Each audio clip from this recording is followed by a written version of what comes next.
오늘 말씀은 거룩한 삶의 실천입니다.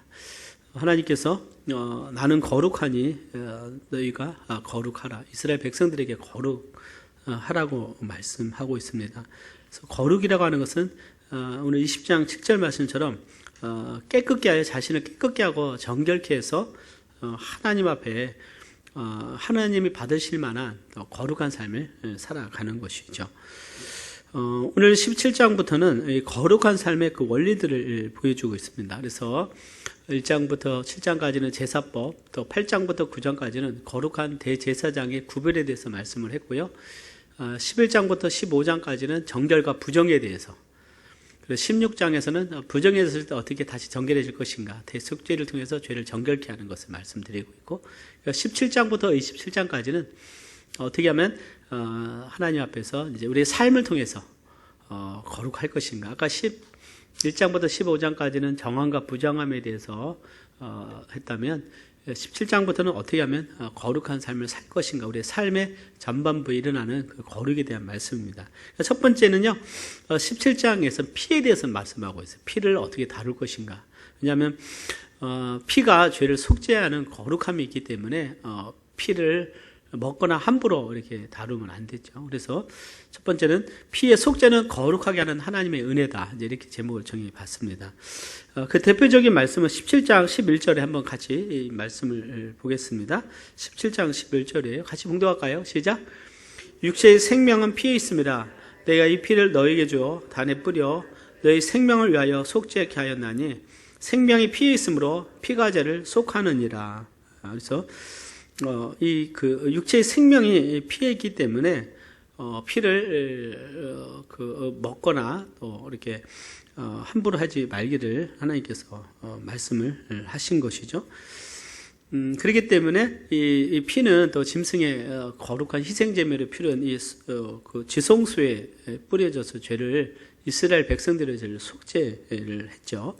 16장이고 17장에서는 이제 어디에서 이 희생제물의 피를 흘릴 것인가, 희생제물을 잡을 것인가, 또 피를 먹지 말아야 되는 이유에 대해서 말씀을 했습니다. 그래서 3절부터 17장 3절부터 첫 번째 원리는 뭐냐면, 제물은 성막, 즉 하나님이 거하시는 그 집이 성막이죠. 성막에서 잡아서 하나님께 한목제물로 드리고 먹도록 하나님께서 말씀을 하신 것을 보게 됩니다. 그런데 그 한목제물의 특징은 뭐라고 그랬습니까? 가장 중요한 건 한목제물은요, 다른 제물과 구별된 것이 뭐예요? 네?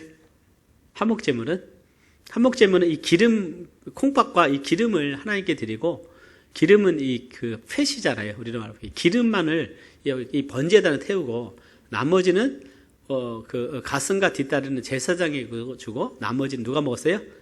백성들이 이제 자기들이 먹는 거예요. 자신들이 먹는. 그래서 여기 17장 4절에 보면 3절 4절에 보면 이런 말씀이 있습니다. 한번 볼까요? 무릇 이스라엘 집에 누구든지 소나 어린 양이나 염소를 진 안에서 잡든지 진 밖에서 잡든지, 이게 소나 양이나 염소를 보면 하나님께 드리는 정결 음식이죠. 그래서 하나님께 드리는 제물이었어요. 그런데 이것을 진 안이나 진 밖에서 잡든지 먼저 회막문으로 끌어다가 여호와의 장막 앞에서 여호와께 예물로 드리지 아니하는 자는 피 흘린 자로 여길 것이라. 그가 피를 흘렸은즉 자기 백성 중에서 끊쳐지리라. 이렇게 말씀하고 있습니다. 자, 여러분들 회막문은 어떤 문을 말하고 있어요? 성막을 말씀하고 있어요. 그러니까 어디서 잡아야 됩니까? 성막에서 잡아야 돼요. 왜 그러면은 그 제물을 잡을 때 성막에서 잡아야 되냐? 가장 큰 이유 중에 하나는 그 고대 그 이방인들은 이 짐승을 잡는다는 의식 중에 하나는요, 짐승을 잡는다는 의미는 바로 우상 제물로 쓰이는 거예요. 뭘로 쓰인다고요? 우상 제물. 희생 제물이라는 그 뜻 자체가 바로 그 제물을 드린다는 그 의미가 있기 때문에 하나님께 드리자면 이스라엘 백성 중에는 순수한 아브라함이 활동도 있지만 또 애굽에서 온 사람들도 있고 여러 종족들이 사실 그 안에 같이 있었어요. 그렇기 때문에 하나님 앞에 제물을 드리지 않으면 자기들 그냥 어떻게 해요? 몰래 그 짐승을 죽여서 자기들이 우상에게 뭐 할 수 있었습니까? 제물로 드릴 수 있어. 피 흘려서 제물을 드릴 수 있었어요. 그러니까 우상 숭배할 수 있는 그런 여지가 있었기 때문에 하나님께서는 모든 재물들을 잡을 때는 어디서 잡아라? 바로 이 성막에서 잡으라. 그렇게 말씀을 한 것입니다. 특별히 광야 생활을 하고 있을 때는 이스라엘 백성들이 주식은 뭐였어요? 주식이 소나 양이 아니었어요. 하나님이 하늘에서 뭘 내렸습니까? 만나와 메추라기를 하나님께서 내리셨기 때문에 광야에서는 실제적으로 그것이 그들의 주식이었어요. 그래서 양이나 염소는 주로 이제 우유를 짜서 그들의 어떤 그 우유나 어떤 그런 것을 음식으로 사용을 했을 것이고요. 그러니까 실제적으로 그 소나 양은 굉장히 귀한 것이었고 이것을 잡는다는 것은 이스라엘 백성들이 그렇게 음식을 위해서 잡는 게 거의 없었어요. 대부분 뭡니까? 하나님께 이 제물을 드릴 때 사용을 됐다는 거예요. 그렇기 때문에 그들이 하나님께서는 성막 바깥에서 잡는 것은 피 흘린 거와 같다. 피 흘린 거와 같다는 것은 또 우상 숭배한 그 의미를 말씀을 하고 있는 것입니다. 그렇기 때문에 하나님께 나와 잡으라 이렇게 말씀을 했습니다. 여러분들 그 다음에 이제 말씀을 하는 것이 근데 그 후에 민수기에 보면 신명기에 보면 신명기 12장에 보면 이제 가나안 땅에 들어갔을 때는 성전까지 가려면 어떻게 해요? 굉장히 먼 거리잖아요. 또 성막이나 성전까지 가려면 큰 거리였기 때문에 자기가 있는 곳에서 잡을 수가 있었어요. 그 대신 뭘 먹지 마라? 피를 먹지 말도록 하나님께서 말씀을 하셨어요. 그래서 이 말씀은 이 광야 생활에서 적용되는 그 말씀인 것을 보게 됩니다. 그래서 17장 7절에 보면 뭐라고 말씀하고 있습니까? 같이 한번 봉독해 볼까요? 시작. 그들은 전에 음란에 섬기던 수염소에게 다시 제사하지 말 것이니라. 이는 그들이 대대로 지킬 영원한 규례니라. 그래서 그 우상 숭배 피 흘리지 그 성막에서 짐승을 잡을 것을 말씀하면서 전에 음란히 섬기던 수염소에게 다시 제사하지 마라. 즉 수염소를 우상 숭배하는 의식이 애굽에서 있었다는 거예요. 애굽에서. 그러니까 애굽 사람들이 그 수염소를 우상 숭배를 했던 것을 이스라엘 백성들이 그 전에 하나님의 백성으로 되기 전에 우상 숭배에 참여했던 것을 하나님 말씀하고 있어요. 네, 그죠? 그러니까 염소를 잡아서 그들이 이렇게 우상 숭배에 참여할 수 있기 때문에 그렇게 하지 못하도록 한 것이고, 그 다음에 여호수아 24장에 보면 여호수아가 이렇게 말을 합니다. 이제는 여호와를 경외하며 성실과 진정으로 그를 섬길 것이다. 너희 열조는 뭐예요? 조상들이 강 저편과 애굽에서 섬기던 신들을 제하여버리고 여호와만 섬기라 그랬어요. 그래서 강 저편은 메소포타미아를 말하고 있어요. 강 저편. 그래서 메소포타미아나 애굽에서 섬기던 신들을 제하여버리라. 그래서 실제적으로 애굽에서도 이스라엘 백성들이 애굽에 참여했던 일들이 있었던 것들을 보게 되는 것이죠. 그죠? 그래서 하나님께서 모세를 통해서 그들을 인도를 하셨습니다. 그래서 예물을 어떻게 드리지 않고, 즉 하나님께 한목제물로 드리지 않고 짐승을 잡는 것 자체는 우상숭배로 간주가 됐기 때문에 하나님 앞에 뭐예요? 양이나 소나 염소를 잡으면 어디서 잡으라고요? 성막에서 잡고 먼저 하나님께 한목제물로 드리고, 그죠? 그 한목제물로 드린다는 의미는 뭐냐? 실제로 기름을 드리는 거죠. 나머지 고기들은 제사장가 자기들이 다 먹을 수 있게 한 것들을 보게 됩니다. 하나님의 의도는 그래서 우상숭배에 참여하지 말라. 그래서 구체적으로 하나님께 말씀을 하신 거예요. 그래서 항상 하나님께 나오도록 말씀을 하셨습니다. 두 번째는 뭐냐면 피를 먹지 말라 이렇게 말씀하고 있어요. 그것이 17장 11절이죠. 오늘처럼 피를 먹지 마라. 그래서 왜 먹지 말라고 하냐면 바로 생명이 어디에 있다고 그랬습니까?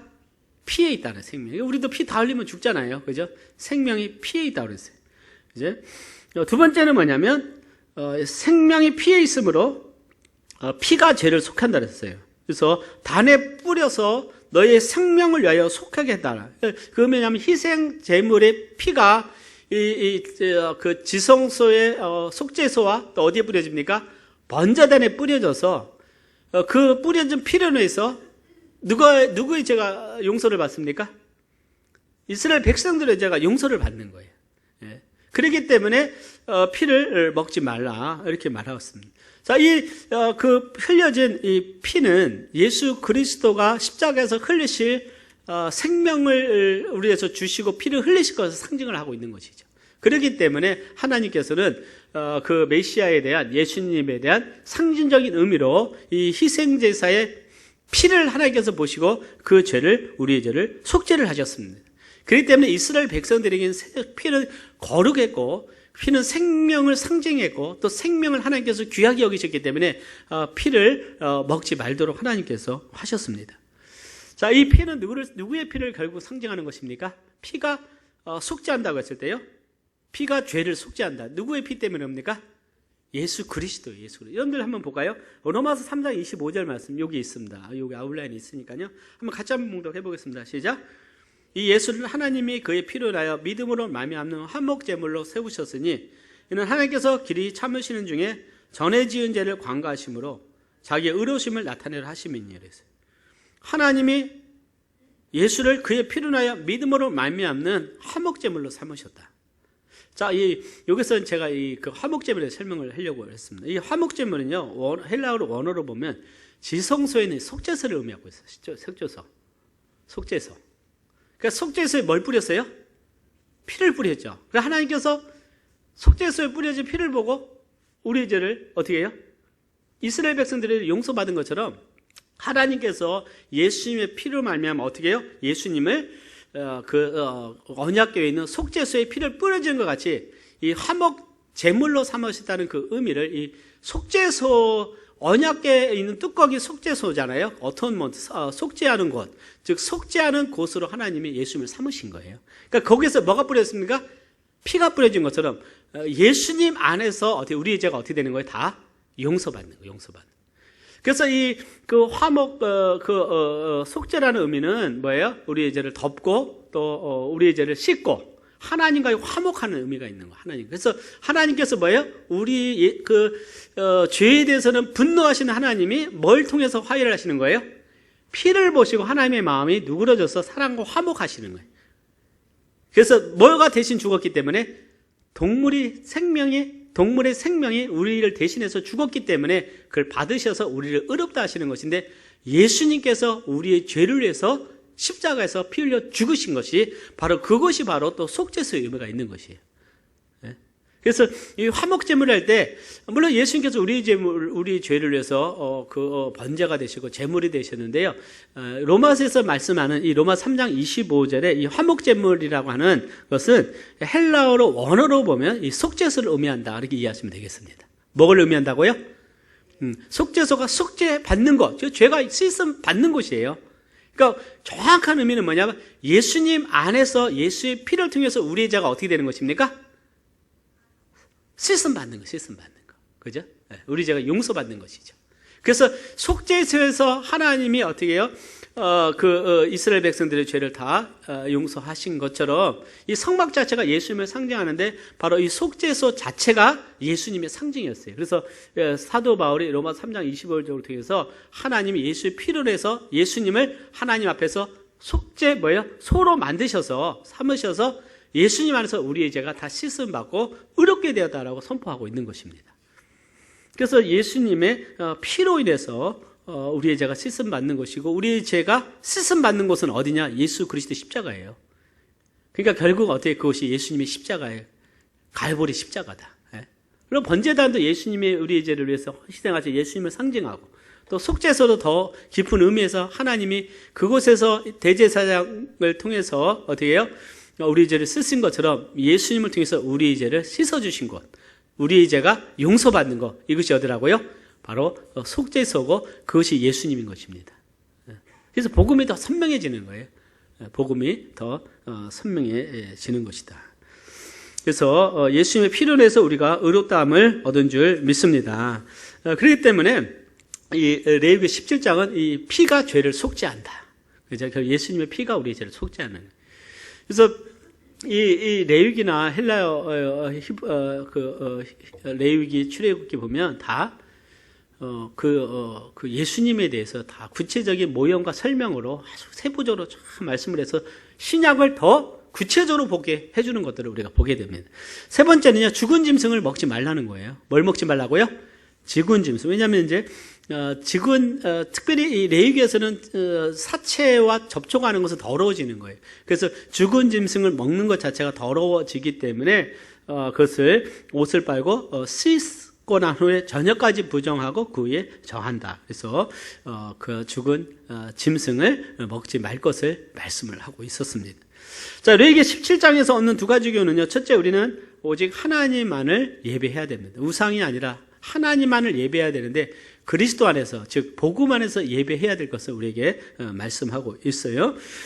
근데 이제 이스라엘 역사를 보면 이 그 신명기 25장에 보면 가나안 땅에 들어가기 직전에 40년 동안 광야 생활을 하고 나서 들어가야 되는데 발람의 꾀에 빠져서 이스라엘 백성 한 개에 뭐예요? 바알 부으로 숭배하게 되고 거기서 음란을 행함을 통해서 하나님의 큰 심판을 받게 됩니다. 그 연약한 거예요. 그 다음에 오늘 그 수송아지를 숭배하지 말라고 했는데 역대하 11장 15절에 보면 여로보암이 여러 산당과 수염소 우상과 자기가 만든 송아지 우상을 위하여 스스로 제사장들을 세움이라고 그랬어요. 그러니까 여로보암 왕국의 첫 번째 왕인데 그가 한 것이 수염소 우상을 만들었다고 그랬어요.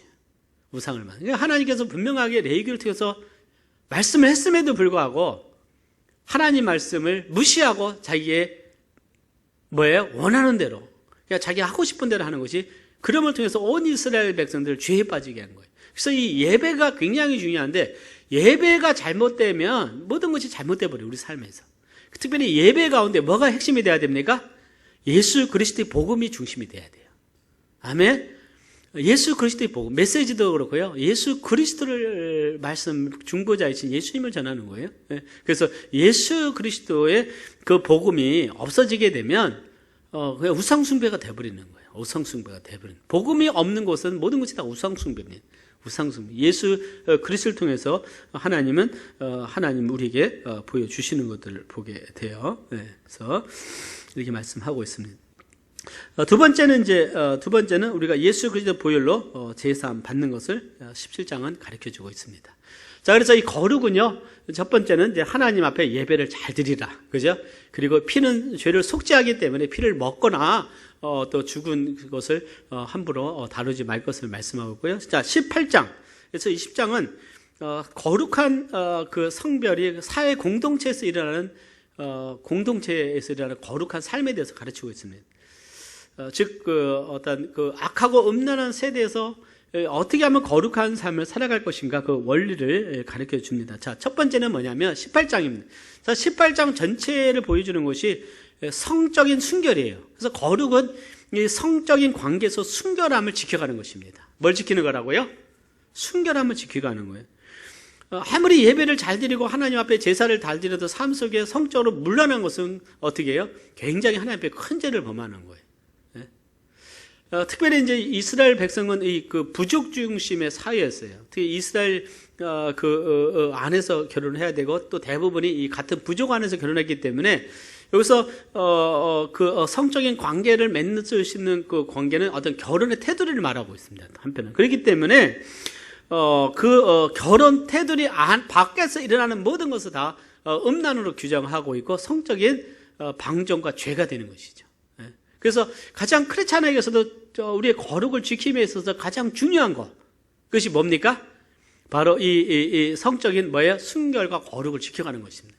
그래서 레위기 18장 그것을 말씀하고 있어요. 그래서 죄가 간영할수록, 죄가 타락한 나라일수록 이 성적으로 굉장히 물러납니다. 그래서 소돔성이 그렇게 됐고요.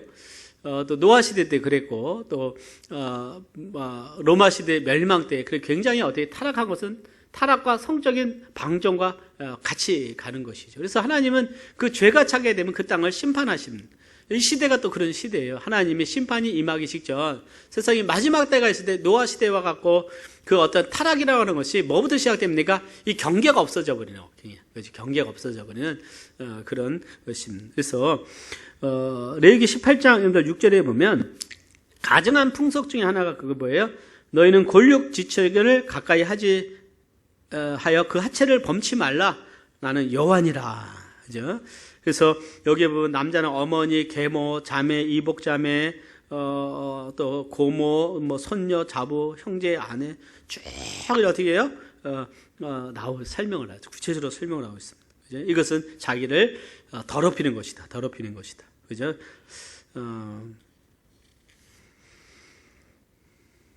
그래서 그 부분에 대해서 말하고 있습니다. 그런데 그 헤롯이 침례 요한을 강하게 책망한 이유가 뭐예요?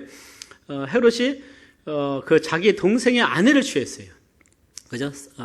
아내를 취하자 침례 요한이 책망했을 때 헤롯이 침례 요한을 옥에 가두게 되고 결국 그를 참수하게 되죠. 그러니까 침례 요한이 이 말씀을 가지고 어떻게 해요? 헤롯을 책망한 것이죠. 자, 그 다음에 18장 21절 이제 그 중에 여러 가지가 뭐 있는데요. 한번 같이 봉독할까요? 18장 21절 시작. 너는 결단코 자녀를 몰렉에게 주어 불로 통곡해 말아서 내 하나님의 이름을 욕되게 하지 말라. 나는 여호와니라. 두 번째 이제 기억할 것은 몰렉에게 자녀를 불로 통곡해 하는 것입니다. 그러니까 몰렉 우상 숭배는요, 자녀를 불에 태우는 거예요. 불에 태워서 우상 숭배하는 것입니다. 그 암몬의 그 요단강 동편에 그 암몬이라고 하는 모압과 암몬이 있었는데 암몬의 우상이었어요. 그래서 그 몰렉 신의 어떤 형상을 해서 아기를 뜨겁게 해가지고 금속으로 만들어서 거기서 아기를 안전하면 거기서 아기가 타서 죽는 어떤 그런 여러 가지 모습들이 있는 것들을 보게 됩니다. 그래서 불에 태워서 뭐 제물로 드리기도 했고요. 그래서 그런 것이 있습니다. 그래서 이런 그 일들이 행해지고 있었기 때문에 몰렉에게 자녀를 죽이는 것은 바치는 것은 뭐 어떻게 해요? 죽음으로서 다스렸어요. 그러니까 그 20장에서는 그 죄에 대한 형벌이 나오는데 아까 성적인 간음한 것은 죽임을 당했고요. 죽여야 됐고 또 뭐예요? 몰렉에게 자녀를 드리는 우상 숭배자들도 어떻게 해라? 죽임을 당했어요. 근데 그것을 보고도 그냥 방관하는 자는 백성 중에 끊쳐라. 그들 심판을 받았어요. 그만큼 뭐예요? 하나님께서 그것을 강하게 했던 것을 보게 됩니다. 그 공동체인데 그 밤에 몰려가서 그 몰래게 숭배한 건데 알면서도 쉬쉬한 것에 대해 하나님께서는 어떻게 해요? 그것에 대해 심판하시는 거예요. 심판하시는 것입니다. 그 다음에 어떤 동성이나 짐승과 관계 맺는 수간 이것들도 다 금지가 됐어요. 그래서 오늘 아까 18장 24절 25절처럼 하신 말씀이 뭡니까? 너희는 이 모든 일로 스스로 더럽히지 말라. 내가 너희 앞에서 쫓아내는 족속들이 이 모든 일로 인하여 더러워졌고, 이제 가나안 땅에 앞으로 그 이스라엘 백성들이 가는 이유는 뭐냐? 하나님께서 가나안 땅에 있는 족속들을 다 심판하시는 거예요. 왜냐하면 그 땅에 있는 가나안 사람들이 몰렉에게 우상을 자녀를 불러 태우고 수간하고 동성하고 또 여러 가지 간음하고 너무 죄로 인해서 땅이 더러워졌기 때문에 하나님께서 그 땅을 그 악을 인하여 벌했고 그 땅도 스스로 그 거민을 토하여 내느니라 그랬습니다. 그래서 그 자신을 더럽히지 마라. 거룩한 백성들은 오늘 말씀처럼 뭐예요? 성적으로 거룩함을 지켜야 되고 어떠한 거룩한 삶을 살아와야 됐습니다. 근데 신약에서도 보면 우리가 기억하죠. 고린도전서. 고린도에는 아프로디테라고 하는 여신이 있어서 비너스인데요. 그 여신전이 있었는데 그 1000명의 창기들이 있어요. 창기들이. 그러니까 고대 모든 우상들의 신전에는 여사제들이 있었는데 대부분들이 매춘녀였어요. 남창도 있었고 여창도 있었고. 그들의 어떤 음란한 어떤 매춘하는 것이 그들의 우상 숭배였다는 거예요. 그렇기 때문에 사도 바울은 고린도 교회에게 주는 메시지를 통해서 너희들은 그렇게 우상 숭배하지 말고 고린도전서 6장 15절에 보면 너희 몸이 그리스도의 지체인 줄 알지 못하느냐? 내가 그리스도의 지체를 가지고 창기의 지체를 만들겠느냐? 결코 그럴 수 없느니라. 그래서 거룩하라. 우리는 이 몸은 하나님이 거하시는 뭐라고 그랬습니까? 성전이라고 했어요. 그래서 고린도전서와 전서를 통해서 전후서를 통해서 우리는 하나님의 성전이다. 하나님의 성전은 거룩하기 때문에 이 몸 자체를 거룩하게 어떻게 해야 되는 거예요? 거룩하게 우리가 어떻게 해요? 정말 지켜가야 되는 것입니다. 그렇기 때문에 이 하나님의 거룩한 곳에 막 음주를 하거나 담배를 피거나 뭐 마약은 뭐 말할 것도 없고 그래 조심해야 되는 거예요. 그것을 다 우리가 구체적으로 본다면 우리가 분리해야 돼요. 특별히 우리가 하나님의 성전은요 거룩해야 돼요. 성적으로도 거룩해야 돼요. 왜냐하면 이 성적인 창조와 합하는 것은 그리스도의 몸을 더럽히는 거예요. 더럽히는 거. 그렇기 때문에 거룩에 대해서 말씀하고 있습니다. 사랑하는 여러분, 우리 하나님의 성전으로서 거룩한 삶을 살아가기를 원합니다. 그래서 거룩해야 돼요. 그런데 오늘날 이 시대는 계속 그것을 무너뜨리고 있는, 거룩을 무너뜨립니다. 데살로니가전서 4장 3절 5절도 이런 말씀이에요. 우리 같이 묵독합니다. 시작. 하나님의 뜻은 이것이니 너희의 거룩함이라. 곧 음란을 버리고 각각 거룩함과 존귀함으로 자기 안에 취할 줄을 알고 하나님을 모르는 이방인과 같이 세욕을 쫓지 말고. 하나님을 모르는 자들은 성령이 없기 때문에, 하나님이 없기 때문에 그들은 생욕을, 색을 쫓는 거예요. 그래서 오히려 과거 고대 다 우상들이 뭐예요? 어떤 세욕을 쫓으면 그 땅에 풍년이 온다고 해가지고 더 어떤 그런 사탄의 덫에 빠지고 그 땅을 더럽혔습니다. 그러나 하나님의 자녀에는, 우리를 향한 하나님의 뜻은 우리의 거룩하기 때문에 음란을 버리라. 음란을 버리라. 그래서 거룩함과 존귀함으로 아내를 취하라, 이렇게 말씀을 하고 있는 것입니다. 믿으시면 아멘 하시기를 바랍니다.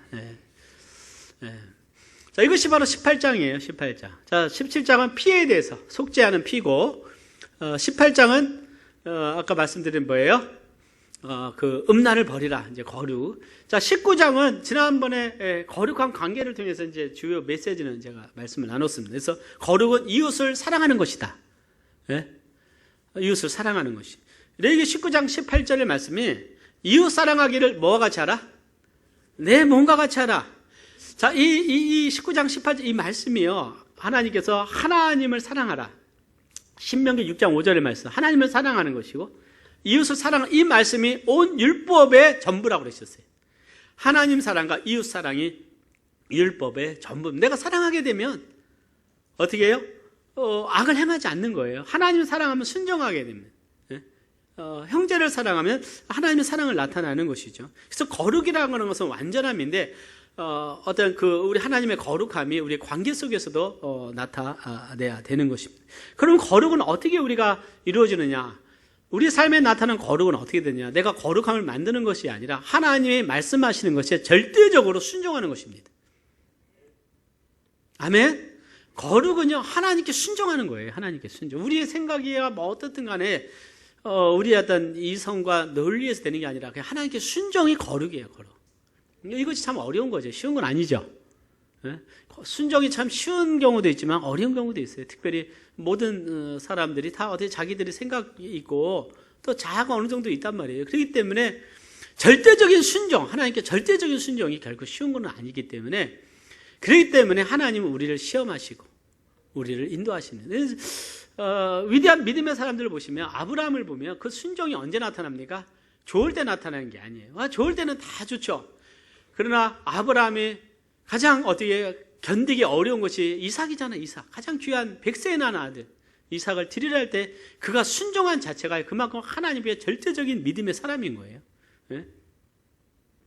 다니엘이 바벨론의 포로로 갔을 때 정말 목숨 사는 것만으로도 귀한 거예요. 다 죽었거든요. 대부분 사람들이 많이 죽고 포로로 끌려가고 죽고 있을 때 이제는 출세권이 열렸는데 뭐래요? 음식을 먹을 때 오늘 레위기 말씀 부정한 음식이 있었어요. 우상에게 드려진 음식도 있을 것이고 정결법에 의해서 부정한 음식이 나왔을 때 이것을 먹으면 내가 더러워지니까 내가 더러워지지 않겠어 하나님께 순종하겠다. 이것이 바로 정말 그 어려운 상황에서 하나님께 순종해 나갈 때 다니엘이 거룩해졌을 때 하나님이 그를 사용해 축복하신 것들을 보게 됩니다. 그러니까 여러분들 우리의 삶에 우리를 힘들게 하는 것, 내를 어렵게 하는 것 자체는요, 여러분들 하나님 앞에서 나를 연단하시고 축복하시는, 인도하시는 하나님의 섭리임을 여러분들 깨달으시길 바랍니다.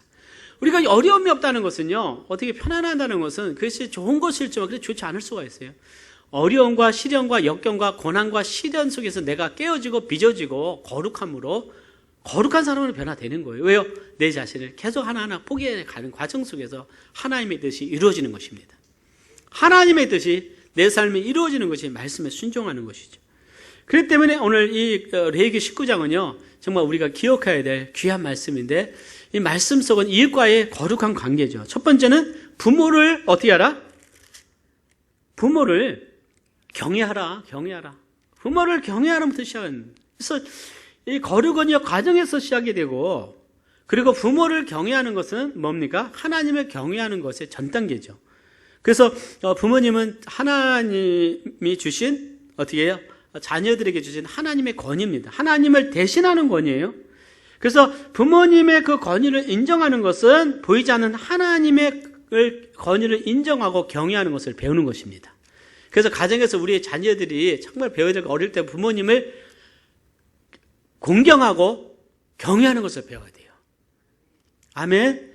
부모님을 경외할 때 하나님을 경외합니다. 근데 부모님에 대해서 함부로 하고 부모님에 대해서 반항하며 대들고 함부로 하는 것은요, 하나님에 대한 내 마음을 표현하는 거예요. 왜요?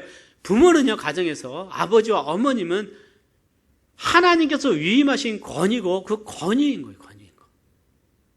어디 믿으시면 아멘 하시기를 바랍니다. 예. 그렇죠? 예. 그렇기 때문에 이 가정에서 부모님과 관계가 정말 어떻게 해요? 부모님을 경외할 때 교회에서도 하나님을 다 경외하는 것을 우리가 배우게 되는 것이죠. 그런데 어릴 때부터 부모님에 대해서 함부로 하는 것은요, 정말 하나님에 대한 내 자세를 나타나는 것이고, 그 사회생활하면서 사람들에 대한 내 자세를 나타나는 것입니다. 그죠? 레위기 20장에서는요, 부모를 저주하는 자는 죽이라고 그랬어요. 그러니까 네 가지가 나오는데, 몰래기기 우상 숭배하는 것도 죽임을 당하고, 성적으로 간음하고 음란한 것도 죽음을 당하고요. 그 다음에 무당이나 이런 그 귀신과 접촉하는 그 어떤 사술에 해당하는 죄도 죽임을 당합니다.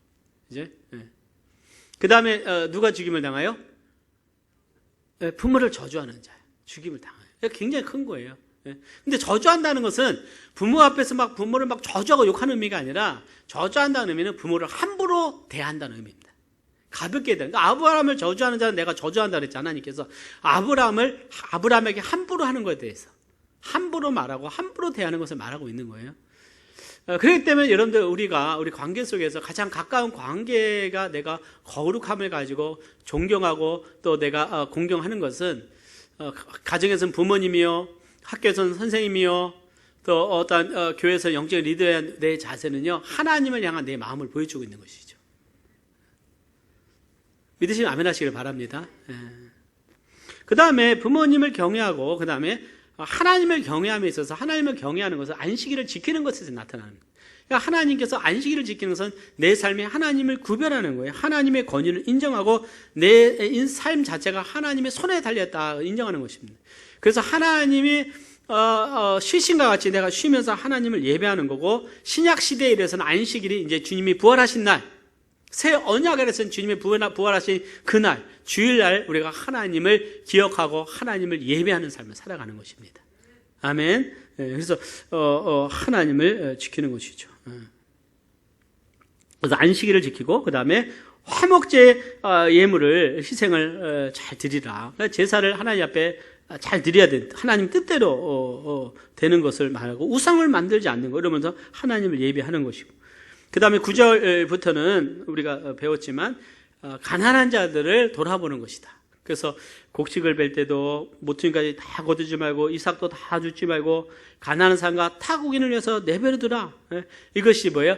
이스라엘 공동체, 거룩한 공동체는 가난한 자들을 방관하지 말고 함께 도우라는 것이죠. 신약에 되면 사도 바울이 이 선교여행을 가면서요, 이방인들, 로마나 어떤 그 고린도나 데살로니가 빌보 교회에서 헌금을 받아가지고 어디 예루살렘 교회가 기근을 했을 때 그 교회를 부조하고 돕는 것들을 보게 됩니다. 그래서 서로를 돌아보는 것이고요. 또 하나는 거룩한 사람 이웃을 향해서 거짓말을 하지 않는 것이다. 11절, 12절 같이 봉독합니다. 시작. 너희는 도둑질하지 말며 속이지 말며 서로 거짓말하지 말고, 너희는 내 이름으로 거짓 맹세함으로 내 하나님의 이름을 욕되게 하지 말라. 나는 여호와니라. 그 다음에 13절에 보면 이웃을 압제하지 말고, 품꾼의 싹을 아침까지 두지 말고, 귀먹은 자를 저주하지 말고, 소경 앞에 장애물을 놓지 말고 내 하나님을 경외하라. 그러니까 그 귀먹은 자 잘 안 들린다고 앞에서 얼굴은 웃고 있는데 말로는 막 함부로 욕하는 거예요. 내 말을 못 듣는다고. 이거 뭐예요? 하나님이 듣고 계시는데 잘 못 들으니까 앞에서 웃으면서 막 욕하는 거예요.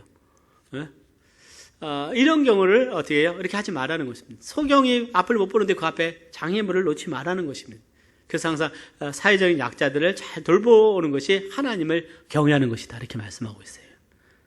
15절, 재판할 때에 부자든 가난하자든 어떻게 해요? 편을 들지 말고 공의를 해라. 공의를 해라. 예? 그죠? 예. 그 다음 17절에 보면 형제를 마음으로 뭐하지 말라? 미워하지 말고 이웃을 인하여 죄를 당치하되 그를 반드시 책선하라. 예? 원수를 뭐하지 말라?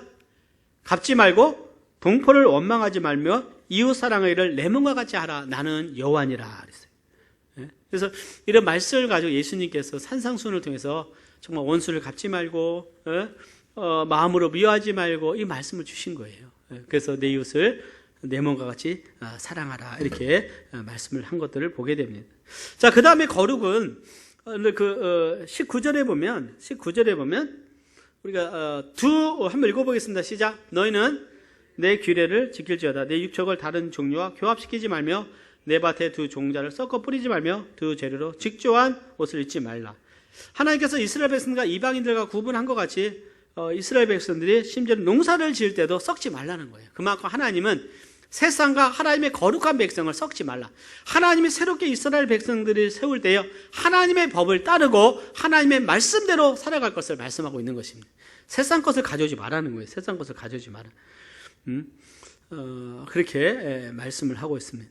그래서 보면 이스라엘 백성들이 이방인들과 구별돼서 피체 음식을 먹지 말라. 26절에 보면 그 다음에 장례의에서 머리카락을 둥글게 깎거나 수염 것을 손상치 말고 죽은 자를 위하여 살을 베거나 문신을 하지 말라. 이렇게 말을 하고 있습니다. 사랑하는 우리가 하나님의 은혜 가운데 이웃을 내 몸과 같이 사랑하는 우리가 되기를 바랍니다. 그래서 이 관계가 거룩해야 된다. 구별된 관계다. 우리 크리스찬들의 관계는 구별된다. 이것은 우리가 그동안 사이로부터 배우고 형성된 것이 있기 때문에 다시 한번 하나님께 무릎 꿇고 우리가 어떻게 사람들을, 우리 형제들을 대하고 내 가족들을 대할 것인가, 우리 자신을 돌아봐야 될 줄 믿습니다. 정말 특별히 먼저 부부관계에서 거룩함으로 대해야 돼요. 거룩함으로. 또 부모님과 자녀들과 또 교회 지체들과, 그죠? 또 사회에 만나는 모든 사람들에게 하나님의 은혜를 다 나누기를 원합니다. 그래서요, 사도 바울도 남을 사랑하는 자는 율법을 다 이루었다 이렇게 말씀하고 있어요. 그죠? 남을 사랑하는 자는 율법을 다 이뤘다. 사랑의 은혜가 있기를 바랍니다. 자, 세 번째 20장입니다. 자, 20장은요, 거룩은 이방인의 풍속과 구별하는 것인데, 특별히 20장은 그 형벌에 대해서 말씀하고 있어요. 하나님 말씀에 불순종했을 때, 아까, 한번 2절에 보면, 20장 2절 보겠습니다. 시작.